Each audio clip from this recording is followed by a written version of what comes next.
ഡോക്ടറെ, എൻ്റെ അസുഖം ഈ ടെസ്റ്റുകളിലൊന്നും കണ്ടെത്താൻ പറ്റുന്നില്ല. എനിക്കാണെങ്കിൽ കുറേ വർഷങ്ങളായി ശരീരമാസകലം വേദനയാണ്. ഏത് തരം മരുന്ന് കുടിച്ചിട്ടും എൻ്റെ വേദനയ്ക്കൊരു മാറ്റവുമില്ല. ഞാൻ എന്താണ് ചെയ്യുക? ഇതെൻ്റെ കുടുംബജീവിതത്തെ പോലും ബാധിക്കുന്നു. ആ വേദനയുടെ പെയിൻ സെൻറ്ററും മറ്റുള്ള ഇമോഷണൽ സെൻറ്ററുമായി കണക്ഷൻ ഉള്ളത് കൊണ്ട് തന്നെ ഇവർക്ക് അതിനെ അനുബന്ധിച്ച് തന്നെ മറ്റുള്ള ഇമോഷണൽ ഡിസ്റ്റർബൻസസ്, ആങ്സൈറ്റി, ഡിപ്രഷൻ തുടങ്ങിയ പ്രശ്നങ്ങൾ ഇതിൻ്റെ കൂട്ടത്തിലുണ്ടാകുന്നു. ശരീരം മൊത്തത്തിൽ നമുക്ക് സ്ട്രെച്ച് ചെയ്യുന്ന രീതിയിലുള്ള എക്സസൈസ് എപ്പോഴും ഇത്തരത്തിലുള്ള രോഗികൾ യോഗ പോലെയുള്ള കാര്യങ്ങളെല്ലാം ഇവർക്ക് ഹെൽപ്പ് ചെയ്യുന്നതാണ്. അതോടൊപ്പം തന്നെ നമ്മൾ മെഡിസിൻസ് എടുക്കുക, പ്ലസ് മറ്റുള്ള കാര്യങ്ങൾ സൈക്കോളജിക്കൽ സപ്പോർട്ടും കൂടി എടുത്തു കഴിഞ്ഞാൽ നമുക്ക് ഇത്തരത്തിലുള്ള ഒരു ബയോ സൈക്കോ സോഷ്യൽ മോഡലായിട്ടുള്ള ട്രീറ്റ്മെൻറ്റ് എടുത്തു കഴിഞ്ഞാൽ രോഗിക്ക് നല്ല ആശ്വാസമുണ്ടാകും. കഴിഞ്ഞ ദിവസം എൻ്റെ OPയിൽ ശരീരമാസകലം വേദനയുമായി ഒരു വീട്ടമ്മ വന്നു. അവർ ഒരു കെട്ട് ടെസ്റ്റുകളുമായിട്ടാണ് വന്നത്. എന്നിട്ട് അവർ പറഞ്ഞു, ഡോക്ടറെ, എൻ്റെ അസുഖം ഈ ടെസ്റ്റുകളിലൊന്നും കണ്ടെത്താൻ പറ്റുന്നില്ല. എനിക്കാണെങ്കിൽ കുറേ വർഷങ്ങളായി ശരീരമാസകലം വേദനയാണ്. ഏത് തരം മരുന്ന് കുടിച്ചിട്ടും എൻ്റെ വേദനയ്ക്കൊരു മാറ്റവുമില്ല. ഞാൻ എന്താണ് ചെയ്യുക? ഇതെൻ്റെ കുടുംബജീവിതത്തെ പോലും ബാധിക്കുന്നു. നിങ്ങൾ ഇത്തരത്തിലുള്ള ആളുകളെക്കുറിച്ച് കേട്ടിട്ടുണ്ടോ? അതെ, ശരീരമാസകലം വേദനയുണ്ടാക്കുന്ന ഒരു അസുഖത്തെക്കുറിച്ചാണ് ഇന്നത്തെ എൻ്റെ ചർച്ച. ഞാൻ doctor Nishad PK, consultant pain physician, cortex spine and pain care, Eranhipalam.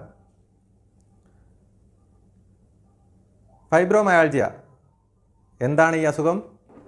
എന്തൊക്കെയാണ് ഇതിൻ്റെ പ്രത്യേകതകൾ? അതിൻ്റെ ചികിത്സാ രീതികൾ എന്തൊക്കെയാണ് എന്നതിനെക്കുറിച്ചാണ് ഇന്ന് നമ്മൾ ചർച്ച ചെയ്യുന്നത്. എന്താണ് യഥാർത്ഥത്തിൽ ഫൈബ്രോമയാൾജിയ? ഇതിൻ്റെ ഏറ്റവും വലിയ പ്രത്യേകത ശരീരം മൊത്തത്തിലുള്ള വേദനയാണ്. അതായത് 2 കൈകളിലും 2 കാലുകളിലും ശരീരം മൊത്തത്തിലുള്ള ഭാഗത്ത് വേദന അനുഭവപ്പെടും. ഇതിന് സാധാരണയായി നമുക്ക് ശരീരത്തിൻ്റെ ഏതെങ്കിലും ഒരു ഭാഗത്ത് ചെറിയൊരു വേദനയായിട്ട് തുടങ്ങിയതായിരിക്കും. ഒന്നുകിൽ ഒരു വലത്തെ കൈയോ അല്ലെങ്കിൽ കഴുത്തിൻ്റെ ഭാഗത്ത് അല്ലെങ്കിൽ നടുവിൻ്റെ ഭാഗത്ത് ഒരു വേദനയായിട്ട് തുടങ്ങി പിന്നീട് അത് മെല്ലെ മെല്ലെ ശരീരമാസകലം വ്യാപിച്ച് ശരീരം മൊത്തത്തിൽ വേദനയായി മാറുന്നു. വർഷങ്ങൾ കൊണ്ട് ഉണ്ടാവുന്നതാണ്. കഴിഞ്ഞ ഒരു 4-5 വർഷമായി വേദന അനുഭവിക്കുന്നു. ആദ്യം നമുക്ക് തുടങ്ങിയത് കഴുത്ത് വേദനയായിരിക്കും. അത് കഴിഞ്ഞ് കുറച്ച് കാലങ്ങൾ കഴിഞ്ഞപ്പോൾ അതേ വശത്ത് കാലിന് വേദന തുടങ്ങി. കുറച്ച് കാലം കഴിഞ്ഞപ്പോൾ ഓപ്പോസിറ്റ് മറുവശത്തുള്ള കൈക്കും കാലിനും വേദന തുടങ്ങി. ഇത്തരത്തിലാണ് ഈ ഒരു അസുഖം ഉണ്ടാവുന്നത്. അപ്പോൾ ഒരു ഫൈബ്രോമയാൾജിയ എന്നൊരു സ്റ്റേജിൽ എത്തിക്കഴിഞ്ഞു കഴിഞ്ഞാൽ ഈ രോഗിക്ക് ശരീരമാസകലം വേദനയുണ്ടാവും. അതോടൊപ്പം തന്നെ ഒരുപാട് ബുദ്ധിമുട്ടുകൾ, അതായത് പകൽ സമയത്ത് അല്ലെങ്കിൽ എല്ലാ സമയത്തും ക്ഷീണം അനുഭവപ്പെടുക, ഒന്നിനും ഒരു ഉത്സാഹമില്ലായ്മയും ക്ഷീണവും അനുഭവപ്പെടുക, രാവിലെ എഴുന്നേറ്റ് വരുന്ന സമയത്ത് ബെഡിൽ നിന്ന് എഴുന്നേൽക്കാൻ പറ്റാത്ത അവസ്ഥ, ശരീരം മസിൽസ് എല്ലാം ടൈറ്റായി മൊത്തത്തിൽ ശരീരത്തിനൊരു മുറുക്കം അനുഭവപ്പെടുക, എണീറ്റ് വരാനുള്ള ബുദ്ധിമുട്ട്, വേദന മാക്സിമം അനുഭവപ്പെടുന്നത് രാവിലെ എഴുന്നേറ്റ് വരുമ്പോഴാണ്. അത് കഴിഞ്ഞ് കുറച്ചൊരു 1-2 മണിക്കൂർ കഴിഞ്ഞ് ജോലിയൊക്കെ തുടങ്ങിക്കഴിയുമ്പോൾ കുറച്ചൊരു ആശ്വാസമുണ്ടാകും. വേദനയല്ലാതെ മറ്റുള്ള പ്രശ്നങ്ങൾ, ഉറക്കം നഷ്ടപ്പെട്ട ഒരവസ്ഥ, അതായത് രാത്രി കാലങ്ങളിൽ ഉറക്കം കുറവായിരിക്കും, രാവിലെ എഴുന്നേറ്റാലും ഉറക്കത്തിൻ്റെ ഒരു ക്ഷീണം മാറാത്ത രീതിയിലുള്ളൊരു അവസ്ഥ, ഇത് സ്ഥിരമായിട്ടുള്ള എല്ലാ ദിവസവുമുള്ള ഒരു വേദന ആയതുകൊണ്ട് തന്നെ അവരുടെ മാനസികമായി വളരെ ബാധിക്കുന്നു. ഡിപ്രഷൻ, ആങ്സൈറ്റി തുടങ്ങിയ ബുദ്ധിമുട്ടുകൾ അവർക്കുണ്ടാകുന്നു. വീട്ടിലൊരാൾ ദിവസവും വേദന പറഞ്ഞുകൊണ്ടിരിക്കുമ്പോൾ അത് കുടുംബത്തിലെ മറ്റുള്ള ആളുകളെയും ബാധിക്കുന്നു. അപ്പോൾ വേദന ഉണ്ടാകുന്നവരുടെ കുടുംബത്തിലെ കുടുംബനാഥനാണെങ്കിലും അല്ലെങ്കിൽ മക്കളാണെങ്കിലും മറ്റുള്ള ആളുകൾക്ക് ഇതൊരു പ്രശ്നമാണ്. അപ്പോൾ അവർക്കൊരു പ്രശ്നമാവുമോ എന്നുള്ള ചിന്ത രോഗിയെ വീണ്ടും മാനസികമായി ബുദ്ധിമുട്ടുണ്ടാക്കുന്നു. ഇതാണ് ഒരു ഫൈബ്രോമയാൾജിയ എന്നറിയപ്പെടുന്ന ഈ അസുഖമുള്ള രോഗിയുടെ ഒരു സാധാരണ ജീവിതം. അപ്പോൾ എന്താണ് യഥാർത്ഥത്തിൽ ഈ അസുഖത്തിൽ എവിടെയാണ് പ്രശ്നം? ഇതൊരു പേശി വേദനയാണോ, അല്ലെങ്കിൽ നമ്മുടെ ഞരമ്പിനെ സംബന്ധിക്കുന്ന ഒരു വേദനയാണോ? അതാണ് പലർക്കും, രോഗികൾക്ക് തന്നെ അറിയാത്ത രോഗികൾക്കും ഡോക്ടർമാർക്കും പലപ്പോഴും കൺഫ്യൂഷൻ വരുന്നൊരു ഭാഗം ഇതാണ്. എന്താണ് യഥാർത്ഥത്തിൽ ഈ അസുഖത്തിൽ സംഭവിക്കുന്നത്? സത്യത്തിൽ ഫൈബ്രോമയാൾജിയ എന്ന് പറയുന്നത് ഒരു ന്യൂറോളജിക്കൽ ഡിസോർഡറാണ്. അതായത് അത് നാഡീ സംബന്ധമായ ഒരു അസുഖമാണ്. രോഗിക്ക് വേദന ഉണ്ടാകുന്നത് ശരീരത്തിലുള്ള എല്ലാ പേശികളിലുമാണ്. പക്ഷേ അത് മസിൽസിൻ്റെ, പ്രധാനമായും പേശികളെ ബാധിക്കുന്ന അസുഖമല്ല.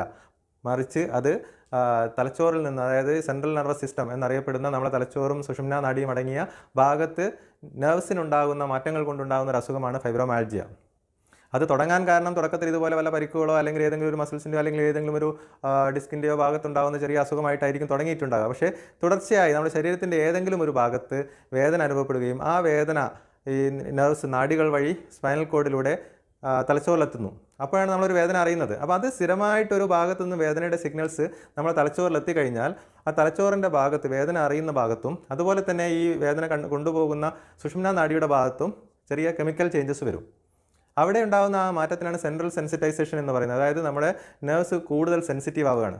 ആദ്യം നമുക്കൊരു സ്ഥലത്തുനിന്ന് ഒരു വേദന നമ്മൾ തൊട്ട് കഴിഞ്ഞാൽ അല്ലെങ്കിൽ എന്തെങ്കിലും ഒരു വേദന ഉണ്ടായിക്കഴിഞ്ഞാൽ അത് ഒന്നായിട്ടാണ് അറിയുന്നതെങ്കിൽ ഈ ഒരു അവസ്ഥയിലെത്തുമ്പോൾ ഒരു വേദന 10 മടങ്ങായിട്ട് 100 കണക്കിന് വേദനയായിട്ട് നമുക്ക് അനുഭവപ്പെടും. അതായത് വേദനയുടെ കാഠിന്യം കൂടുന്നു. ചെറിയതൊരു സ്റ്റിമുലസ് ഉണ്ടാകുമ്പോൾ തന്നെ വേദന കൂടുന്നു. അത്തരത്തിലൊരു അവസ്ഥയിലേക്ക് വരുന്നതിനാണ് സെൻട്രൽ സെൻസിറ്റൈസേഷൻ എന്ന് പറയുന്നത്.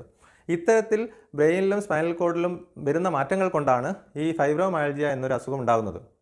അതുകൊണ്ട് എന്താ സംഭവിക്കുന്നത്? ശരീരം മൊത്തത്തിൽ ഒരുപോലെ നമുക്ക് വേദന ഉണ്ടാവും. ഏതെങ്കിലും ഒരു മസിലിൻ്റെ ഭാഗത്ത് പിടിച്ച് ഞെക്കിയാൽ നമ്മൾ ടെൻഡർ പോയിൻറ്റ്സ് എന്ന് പറയും. മസിൽസിൻ്റെ ശരീരത്തിൻ്റെ പല പോയിൻറ്റുകൾ അവിടെ നമ്മൾ ഞെക്കിക്കഴിഞ്ഞാൽ നല്ലപോലെ വേദന ഉണ്ടാവും. രോഗിക്ക് ശക്തമായ വേദന ഉണ്ടാവും. ചിലപ്പോൾ തട്ടുമ്പോൾ തന്നെ ചെറുങ്ങനെ തൊടുമ്പോൾ തന്നെ വേദന ഉണ്ടാവും. ഇതൊക്കെയാണ് അതുകൊണ്ടുണ്ടാകുന്ന പ്രശ്നങ്ങൾ.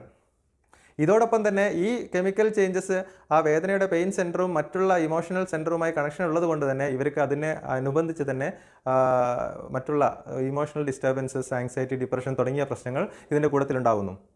ഇതേ സംഭവം തന്നെ നമ്മുടെ ബവലുമായി, അതായത് കുടലുമായി കണക്ഷൻ ഉള്ളത് കൊണ്ട് തന്നെ ഇത്തരത്തിലുള്ള മിക്ക രോഗികൾക്കും അതിനോടനുബന്ധമായി തന്നെ ഗ്യാസിൻ്റെ പ്രശ്നം, വയറിൽ എരിച്ചിൽ, തികട്ടി വരുന്ന അവസ്ഥ, അല്ലെങ്കിൽ വയറ്റിന്ന് പോകാതെ സ്തംഭനത്തിൻ്റെ പ്രശ്നം, ഇത്തരത്തിലുള്ള സംഭവങ്ങൾ, വയറ് സംബന്ധമായ അസുഖങ്ങളും സാധാരണയായി ഫൈബ്രോമയാൽജിയയിൽ കൂടുതൽ കാണാറുണ്ട്. പലപ്പോഴും ഈ രോഗിക്ക് ഇത് ഓരോന്നും വേറെ ആയിട്ട് തലവേദന ഉണ്ടാവും, വയറിന് അസ്വസ്ഥതകൾ ഉണ്ടാവും, ശരീരം മൊത്തത്തിൽ വേദന ഉണ്ടാവും. ഓരോന്നും ഓരോ സ്ഥലത്ത് മാറി മാറി ചികിത്സിക്കുന്ന ഒരു അവസ്ഥയിലാണ് ഉണ്ടാവുക. സത്യത്തിൽ ഇതെല്ലാം ഇൻ്റർ കണക്റ്റഡ് ആയിട്ടാണ്. ഈ ഒരു അസുഖത്തിൽ ശരീരത്തിൽ പല ഭാഗങ്ങളായി പല അസ്വസ്ഥതകളായിട്ടാണ് അനുഭവപ്പെടുന്നത്. അപ്പോൾ എന്താണ് നമുക്കിതിൽ ചെയ്യാൻ പറ്റുക? എന്ത് ടെസ്റ്റ് ചെയ്തിട്ടാണ് ഇത് കണ്ടുപിടിക്കാൻ പറ്റുക? അവിടെയാണ് ഏറ്റവും വലിയൊരു പ്രശ്നം. അതായത് ഈ രോഗികളുടെയും ഈ കുടുംബത്തിലുള്ള മറ്റുള്ള ആളുകളുടെയും സ്ഥിരമായിട്ടുള്ള കംപ്ലയിൻറ്റ് ഒരുപാട് ടെസ്റ്റുകൾ ചെയ്തു. അതായത് ഇത്തരം രോഗികളെ എല്ലാ ബ്ലഡ് ടെസ്റ്റുകളെല്ലാം ചെയ്തു, അതുപോലെ സ്കാനിങ് ചെയ്തു. പക്ഷേ എന്നിട്ടും എല്ലാം നോർമൽ.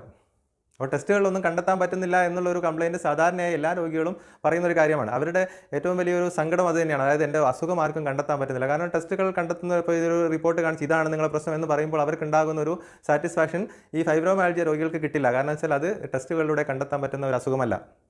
പിന്നെ എന്തിനാണ് ടെസ്റ്റുകൾ ചെയ്യുന്നത്? ടെസ്റ്റുകൾ പലപ്പോഴും ചെയ്യുന്നത് മറ്റുള്ള അസുഖങ്ങൾ, ഇത്തരത്തിൽ ശരീരം മൊത്തത്തിൽ വേദനയുണ്ടാക്കുന്ന മറ്റുള്ള അസുഖങ്ങൾ ഇല്ല എന്ന് ഉറപ്പുവരുത്താനാണ് പലപ്പോഴും ടെസ്റ്റുകൾ ചെയ്യുന്നത്.